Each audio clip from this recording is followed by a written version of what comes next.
Good morning po, good afternoon, good evening. Welcome po sa channel ko po. Ako si Tito Noise Vlogs. Sana nasa mabuti po kayong condition, kalagayan mga kababayan ko. Mainit pa rin, ano ba yan? Mag-June na mga kababayan ko at saka Mayo na. Dapat mga Mayo umuulan na eh. Ito, mainit pa rin, di ba? Napakainit po yung nangyari yung Lunes. Yung pang-apat na hearing po sa committee ni Senator Bato de la Rosa mga babayan ko about sa PDEA leaks mga babayan ko. Hindi na po PDEA leaks ang pinag-uusapan dito. Excuse me. Ay yung bu pala po para kay Senador Jinggoy Estrada na congratulations, Senate Pro Tempore ka na. Nagkaroon po ng regodon pero sa ibang araw natin o sa bukas o sa Friday natin i-discuss mga babayan ko. Talagang halatang halata.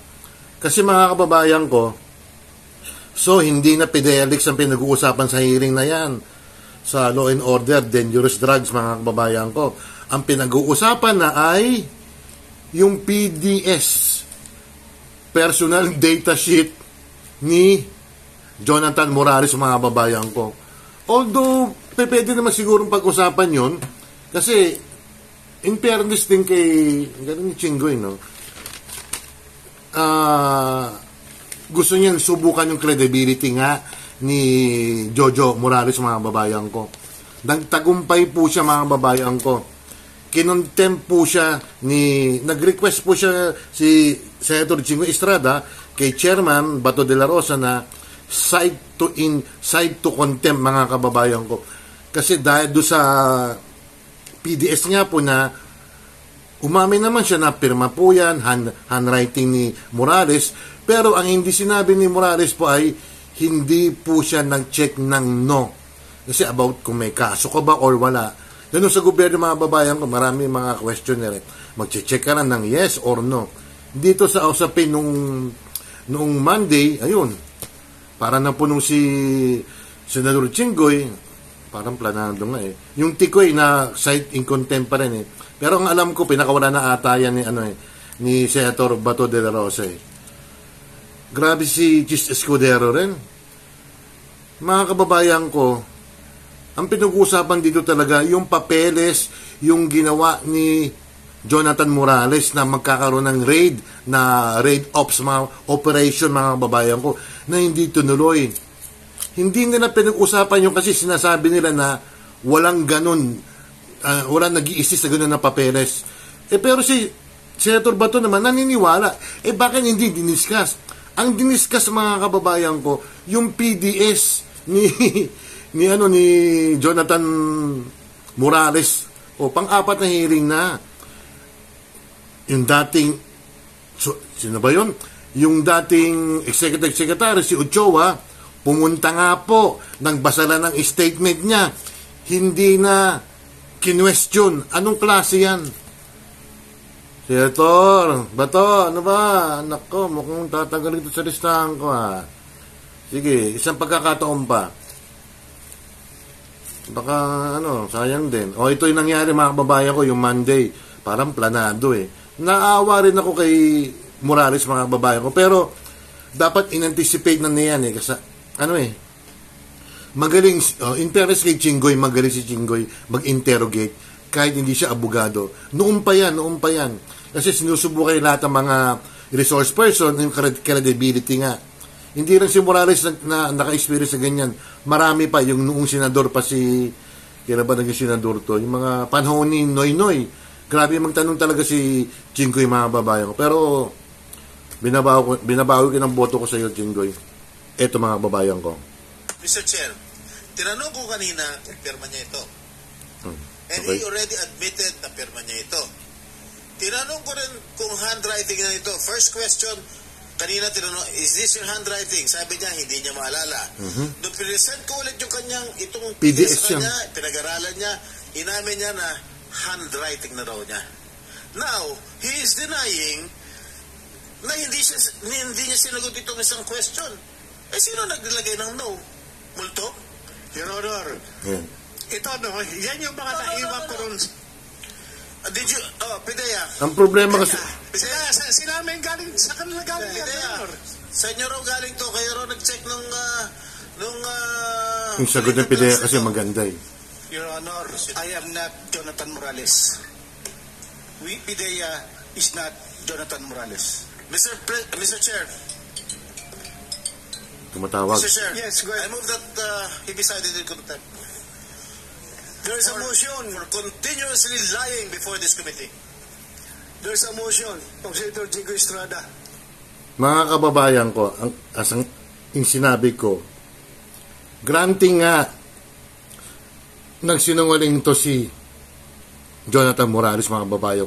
Sa isang banda naman po, yung pinag-uusapan na PIDEA, doon ako'y naniniwala sa kanya na totoo yun, ginawa niyang investigasyon, pero hindi diniscuss. Granting nga, medyo may pagkakamali si Jonathan Morales, mga kababayan ko. Pero yung ibang side naman, dapat paniwalaan din. Si Bato, kulang sa ano eh. Naku, baka matanggal ka dyan sa committee yan. Nagkaroon ng rego doon. Tsaka natin pag-uusapan yan sa bukas, kasi Webes ngayon. Pero, pinakawala na rin si ate. Ang hearing ulit, ewan ko, next week or what? Yung isang kumar naman, na napanggap na di umano may sakit daw, ayun, na-stroke daw, pero okay ang stroke niya, may sakit. That the resource person is cited in contempt. Any objection? Wala. Hearing none, Mr. Jonathan Morales is hereby cited in contempt. Cited in contempt. Bring him down. Mr. Chair, please. Nagtagumpay si Jinggoy dyan. Sergeant Adams, siguruhin nyo hindi parang magkasamang kwarto. na-semi-impeach si Morales dyan, mga kababayan ko. Ewan ko na kung magtatapat yan talaga. I just want to be fair and to be transparent to everyone. That's all. Hindi pwedeng kontrahin. Hindi pwedeng kontrahin eh. Huwag silang nagsasama. Ilan bang room natin sa... Marami rin naawa, mga kababayan ko, dahil sa nangyari kay Morales, mga kababayan ko. Sa banda naman po, sa isang banda, nagtagumpay nga si Jingo Estrada na ma-impeach siya, ma-discredit. Kasi magaling magtanong to si Jingo Estrada, mga kababayan. Nagiging objective lang ako Pero ang kinakapihan ko rito si Morales. Naawa lang ako. Dapat nagkonsulta siya sa lawyer kung ano mga dapat sasabihin ko. In-anticipate niya dapat kung ano mga tatanungin ni Jingo Estrada. Kung may ano ba to, pang fourth hearing na ba to? Yung fifth hearing, mga babayan ko, aatin na naman yan si Jingo Estrada, mga babayan ko. Aatin na naman yan, sigurado ko. Kaya maghanda ka na, Jonathan Morales, kung anong mga isasagot mo. Umamin ka na kung ano yung mga pagkakamali mo. Pero, kailangan pag-usapan na yung leaks na yan, yung PIDEA leaks. Hindi pa din PDS pinag-uusapan nila, mga kababayan ko. Nawala na sa issue, mga kababayan ko. At nire-request ni Morales, mga kababayan ko, ipatawag si Lam, Lisa, Araneta, Marcos. Diba? Kayo humus ka, mga kababayan ko, kung anong nangyari niya kay Morales. Nakakaawa, pero sa isang banda nga, nagtagumpay si Senador Estrada, mga kababayan ko. Shoutout muna tayo, mga kababayan ko. Ang isa-shoutout ko ay taga Macau, mga kababayan ko. Itago natin sa pangalan, Evelyn Official, Ate Ruby Vlog, Cherry Papa's Adventure, Oxystab, Shinjin Vlog Official, Michi Tigerfield, Charlene Mendrano, Jane Barona Vlog, Doc Juday, Coach MB, Mama Lin Official, Amlena Vlog, Tessa Bala, Simply Grace, Inaanak, Nanay Eva TV, Joban de Motorista, de Papaya, de Buko, di halo-halo, di Kalabasa, di Pakwan, di Watermelon, Principal King, Mayang Vlogs, Chaps de la Cruz, Bunso, gusto ka na, Latina, Eldon SK Vlog, Rebs SK Jamming Vlogs, A-Heart Purple, Junito Marinado, Mayra T. Sanchez, Kapetik TV, Remy Porolino, Tony Marsan, Diesel Easy Mix, MJ Mix Vlogs, Lovely Mood Forever, Angel Mix Vlogs, Kathleen, Arlene Hugs, Casablanca, Natasha Mix Vlogs. Natasha, asan ka na?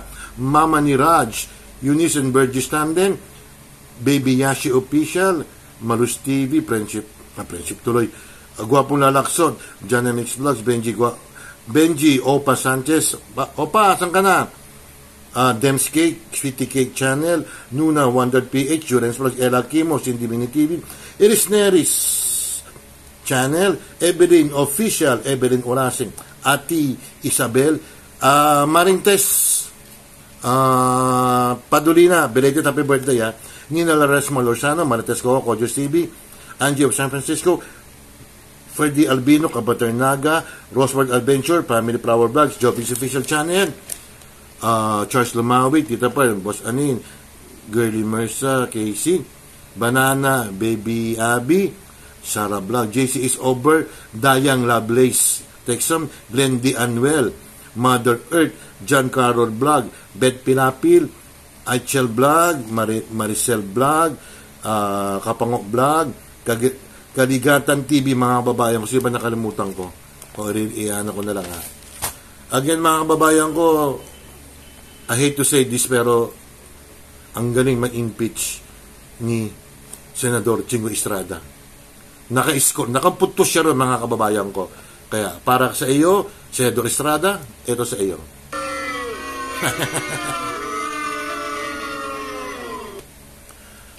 Nagpapanik na, Malacanang, Rigrigodon.